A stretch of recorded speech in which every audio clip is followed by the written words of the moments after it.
ক্যারিয়ারের দ্বার প্রান্তে রয়েছেন ক্রিস্টিয়ানো রোনালদো, তবুও নিজ লক্ষ্য থেকে এক বিন্দুও সরতে নারাজ এই পর্তুগিজ তারকা। ৯০০ গোলের মাইলফলক ছোঁয়ার আগেই ক্যারিয়ারে ১০০০ গোল করতে চান বলে জানিয়েছিলেন রোনালদো।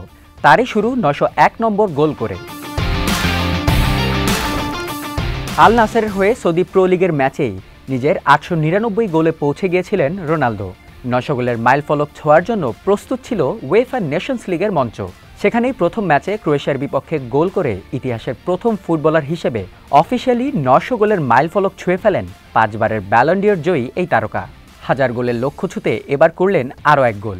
নেশনস লিগের দ্বিতীয় ম্যাচে স্কটল্যান্ডের বিপক্ষে বদলি খেলোয়াড় হিসেবে মাঠে নেমেই শেষ মুহূর্তে ম্যাচ জয়ী গোল করে পর্তুগালকে জিতালেন ৩৯ পেরোনো রোনালদো। বাকি রইল আর মাত্র ৯৯টি গোল।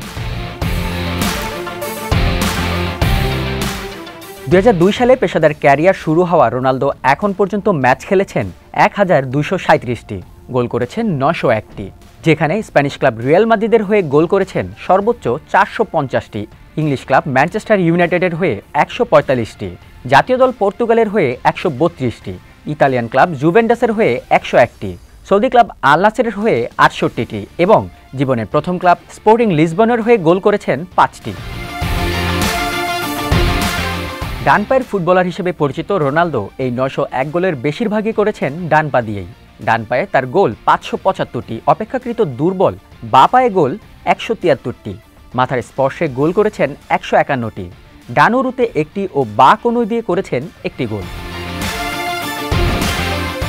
৩৯ বছর বয়সী রোনালদো ১০০০ গোলের মাইলফলক ছুঁতে পারবেন কি না তা হয়তো সময় বলে দিবে, কিন্তু তার হার না মানা মানসিকতা তাকে এই লক্ষ্যের অনেক কাছে যে পৌঁছে দিবে তা নিয়ে সন্দেহ নেই।